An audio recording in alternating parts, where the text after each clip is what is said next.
Hello and welcome back to another installment, and I'm so sorry if you are following along with this because I'm certainly leaving quite big gaps between it right now. I'm just having other things to prioritise on right now, but an interesting one, I just looked at what chapter we're starting on, is a mortal sin, so very aligned.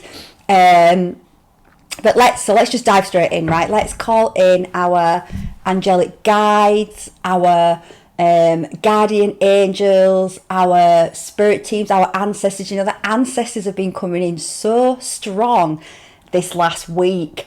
So our ancestors are definitely becoming closer at this time as we go through this great awakening in this time of ascension. So let's call in our ancestors, let's call in the dragons, the elementals, and also I think I keep mentioning about the spirit animals. The elementals are so close right now, and the spirit animals. And I was in the woods just literally a couple of days ago, and I just sat on this tree trunk that's fallen down, and I just sat on it, and I just opened my book, and as soon as I opened the book, a butterfly just landed straight on my page, and it was just pretty magical. So let's see what a mortal sin has to say. I still need to tell you, Vladimir, about the terms under which you will receive money in the bank when there will be a great deal of money in your accounts. Go ahead, Anastasia, it will be a pleasant experience, I replied. However, I was devastated by what I heard. Judge for yourself, here is what she set forth. In order to withdraw the money from the bank account, you must meet the following conditions. First of all, for 3 days before receiving it, you must not drink anything alcoholic. When you arrive at the manager must verify, with the help of the devices you have, your compliance with this condition in the presence of not less than 2 witnesses. If this condition is met, you may then proceed to carry out the second. You must do no less than 9 knee-deep bends in front of the bank manager with the 2 witnesses present.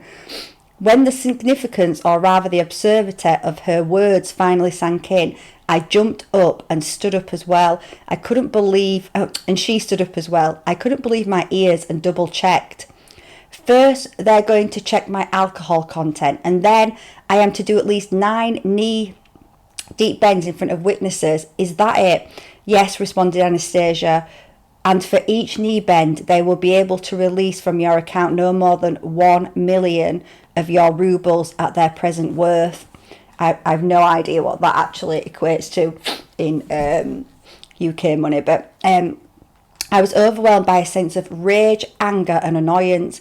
What did you say that for? Well, what for?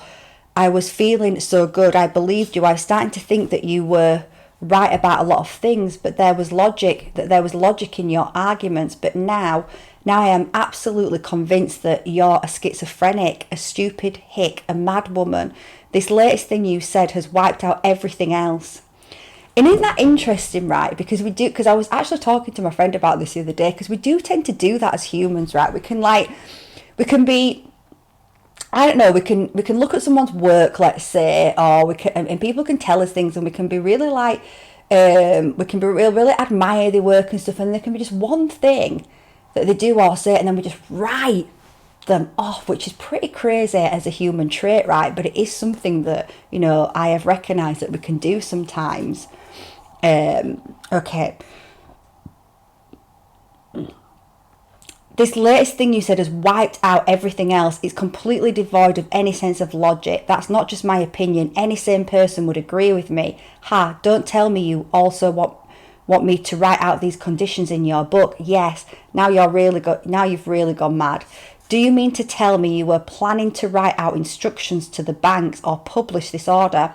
No, they will read it in the book and they will act accordingly with you. Otherwise, they can expect to go bankrupt. Oh my God. And I've been listening to this creature 3 days already. Don't tell me you would like the bank manager to do knee bends with me too in the presence of witnesses. It would be good for him as it will be good for you.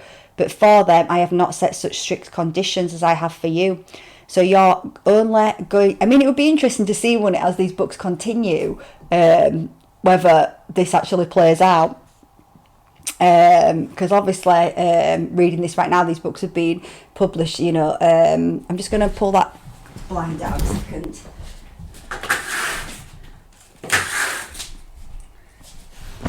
for like, I think it's like over 20 years or something like that. So obviously this Vladimir has received money from these books, so it would be interesting.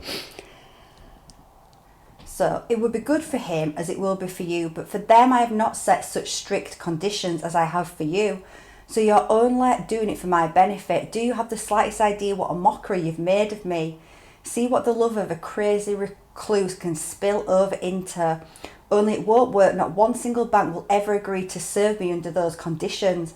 No matter how much you have visualised such a situation, now your dreams have gone too far. Well, you can stand here and do all the deep knee bends you want, you nincompoop. The banks will agree, and whether you know it or not, will open accounts for you. Granted, only those banks which are willing to operate ethically, and people will trust them and come to them. Anastasia went on, not budging an inch from her position. Do any banks exist like that? Interesting. I found myself becoming increasingly irritated and angry. Angry with myself or angry with Anastasia. I mean, they're ethical. Come on now. Think how long I've listened to her, trying to understand what she was saying, and here she's turned out to be simply half crazy. I started laying into her using, to put it mildly, some pretty coarse language. She stood there, leaning with her back to a tree, her head just slightly bowed. One hand was clasped to her chest, the other was raised upward, slightly waving. I recognised that gesture. She used it every time she needed to bring calm to the surrounding natural environment so I wouldn't get fearful of it. And I realised why she needed to calm them down on this occasion. Every insulting or coarse word directed at Anastasia felt like a whip cracking against her flesh, making her whole body tremble. I fell silent. I sat down again on the grass, turned away from Anastasia, deciding I better calm down myself and head back to the riverbank and not talk with her anymore at all. But when I heard her voice call out behind me, I was amazed that it didn't have the slightest hint of resentment. You know, Vladimir, everything bad that happens to man is brought on by man himself. Whenever he disobeys the laws of spiritual being and breaks his connection with nature, the forces of dark try to distract their attention with the temporary attraction of your technocratic way of life. So make them forget the simple truths and commandments set forth way back in the Bible. So I don't know what she's talking about here because, you know, I happen to believe very deeply, and there is evidence to back this up as well, that, you know, those 10 commandments in the Bible are not the 10 commandments, and are definitely not what God set forward. So it's interesting, but anyway. And they all too often succeed. One of the mortal sins of man is pride. Most people are subject to it, this sin. And again, I have a problem with the word sin, but maybe it's because of the way that word has been used and inverted. I shall not at the moment go into all the terrible, disastrous effects it produces. After you return home and try to make sense of it, you will understand either on your own or through the help of enlightened individuals who will stand by you. For now I shall just say this: the forces of darkness, which are diametrically opposed to the forces of light, are every moment working to make sure man does not let go of this sin, and money is one of their basic tools in this campaign. They were the ones that thought up this concept of money. Money is like a high tension zone. The forces of dark are proud of this invention. They even think themselves stronger than the forces of light for having come up with money. And I have to say, you know, I feel like no matter who you meet when it comes to money, we've all got some kind of wounds that we need to heal when it comes to money, whether you've got a lot of money, not got a lot of money. There's so many deep layers of programming and wounding around money and how money attaches to our self-worth, and just so many different things. You know, I'm overcoming something major from my childhood in terms of programming around money, and you know, like, I've always had this belief that you can work really hard and earn money, and I've been able to do that. But as I've started my own business, I grew up in a home that was very loving, so I'm really not. I was blessed, but we, you know, like many people out there, my parents struggled with money. They had 3 kids. They worked a lot of jobs. It was always high stress about money, and they had a really negative perception of people that had money in terms of business owners. They saw rich business owners as being the bad guys, right, as being the ones that was taking everything and keeping the poor rich. Obviously, that is not the truth. That is the programming that the dark forces create. So they pit people off against each other, right, so that you always focus on those other people rather, so we don't see where it's really coming from, right? But so growing up as a child, I had a lot of, it created a lot of deep confusion when it comes to money, in terms of feeling like, well, if I become rich and successful through my business, that I'm bad, that I'm wrong, there's something wrong for me. So in one way, I'm resisting and pushing it away, right? And these are wounds that I've been working on and healing. So, but then, and I know people that are rich and have loads of money, and they have so much bad, they feel bad for having the money, right? They've got that program that there must be something wrong with them as well for having the money, or they're always worried about the fact that they're going to lose the money, right? So you're either worried that you don't have the money or you're going to lose the money. There's so much negative. So I can definitely agree with you that money is being used. Money itself is just an energy, right? There's nothing wrong with money. It's neither good or bad. And actually you can do a lot of good having money, because right now it is a tool that we use for exchange in this world, right? But it's been massively used and programmed against us. So there's definitely a lot of programming around that. The forces of darkness are proud of this invention. They even think themselves stronger than the forces of light for having come up with money. And what I would say is, this is a delusion that the dark forces hold as well, that they are stronger than light. I mean, that's a total delusion, and actually it helps them when we believe that as people, right? Because again, think about if you're in a dark room. So you're in a dark room, as soon as you light a match, that darkness around the match dissolves. Light will always dissolve the darkness. It can be no other way. You simply cannot, if you put light on in a dark room, it's going to illuminate, it's going to dissolve the darkness, because the darkness comes from the light. Ultimately, everything comes from the light. So the darkness, in its delusion, in its greed, in its power-hungry arrogance, has forgotten its true origins. I'm going to link a video about the octopus, which will just give it, not the octopus, sorry, interesting, the octopus has been coming a lot lately, not the octopus, the jellyfish. Thank you. The jellyfish, I love it when it does that, which will just give you a good metaphor for how the darkness is basically attacking itself. It's going to be its own demise. So they think themselves stronger than the forces of light for having come up with money, and for being able to use money to distract people for their purpose. This great confrontation has lasted for millennia, and man is at the centre. But I do not want you to be enslaved to this sin. I realise that mere explanations are not enough to settle this question. Because in spite of thousands of years of explanations, mankind has not understood nor discovered the means of counteracting this sin. It is only natural that you would not be able, and I want to say as well, because I feel like there's like a whole context missing there, because mankind has been massively manipulated with such heavy technologies, mind control, frequency fences, that the true divine light for a long time actually hasn't been able to fully get into the planet. But that is changing, and that is why people are waking. So it's like people are being starved of oxygen in a way, starved of light, of being able to access that. So it's been difficult, if not impossible, for the most of the population going back to be able to access that. It is only natural that you would not be able to discover it either. Okay, so she just said that actually. But I really very much want to save you from this mortal danger that can corrupt the spirit.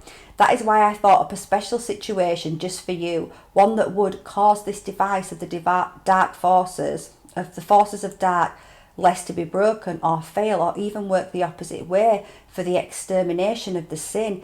That is why they have become so enraged. Their anger has been implanted in you, and you, for your part, started shouting your insults at me. They wanted to make me angry at you in return, but I will never do that. I realise that what I thought up would hit the mark precisely, and now it is clear that their system which has worked flawlessly for thousands of years, can indeed be broken. Right now I have done this only for you, but I shall think up something for other people too. Now what harm is there in drinking less of that alcoholic poison and in becoming less arrogant and stubborn? What were you so upset over? Of course it was pride that was upsetting you. She fell silent, and I thought, improbable as it is, her brain is something besides, may have imbued this cosmic, utterly abnormal situation of deep knee bends in the bank with such a deep meaningfulness that there really could be some logic in it. I'd better think about this a little more calmly. All of my anger at Anastasia passed, and in its place arose a feeling of unease, guilt. However, instead of apologising on the spot, I simply turned to her with a desire for reconciliation. Anastasia, it seemed, could feel my inner state. She at once gave a joyful shudder all over and began talking at top speed. So I think as well it's showing there, like, you know, her ability to just be in this energy of forgiveness. And I'm going to link a video about forgiveness as well, because I've been talking about that a lot this week. That's been coming up the last few weeks. Because when we are in forgiveness, and that is forgiveness for ourselves, but forgiveness for others, because he's acting, you know, the way that he reacted to her, there was an overreaction. Anyone can see that, right? But we've all overreacted in our time at certain things because it's hitting deep wounds and programs in the psyche. So a reaction happens. That's how the dark forces work as well. It creates that reaction, and it feels bad, and we project it onto another. So he's tried to project that onto Anastasia, and a lot of people would just then come back in defensiveness back, right, and react as well, and that is a downward spiral. But she's very spiritually mature, very emotionally mature, right, because she's gone through that maturation, whereas most people haven't. And most people are, you know, I say this a lot, they're wounded children walking around as adults, and that is again due to a lot of the programming that's gone on, and she's got this emotional maturity and spiritual maturity, and she can see that he's acting from wounds, from programming that it's not his true self. So she's able to hold this compassion and this forgiveness, and it is that energy of forgiveness. Well, what is forgiveness? It's unconditional love. She's holding unconditional love for him. So rather than, you know, taking away her love because he's not acted in the way she wants him to act, she's still holding that unconditional love. She's holding that forgiveness for his overreaction, and that forgiveness, that unconditional love, well, that is God. That is God's source. That is the material. That is the fabric that God's source is created from. It's created from you know, the Bible will have you think God's source judges you and is this tyrant and this murderer. Is a tyrant on one hand that will just wipe out children and sacrifice children and just wipe out cities of people. That's not God. God is forgiveness. God is absolute non-judgment and love. And when you are in those energies, you are free. You are free. It's when you're not in those energies that you're subject to that other person's wounding, because you're taking it in as your own. And it's as you're in those energies that you start to really feel that unconditional love and that freedom move through your body. That is the gift of forgiveness. You know what, guys, I'm going to leave it there for today, even though it's just a little short one. I'm still feeling the last few days, or even the last week, my sleep patterns are just all over the place with all these energies and upgrades. So I'm not feeling like, I feel like I've got to kind of conserve my energy a little bit, but I did want to do a little chapter today because I've not done it for probably over a week. So I will, I'll definitely get some more done next week though. So hopefully you enjoyed that, and I'll speak soon.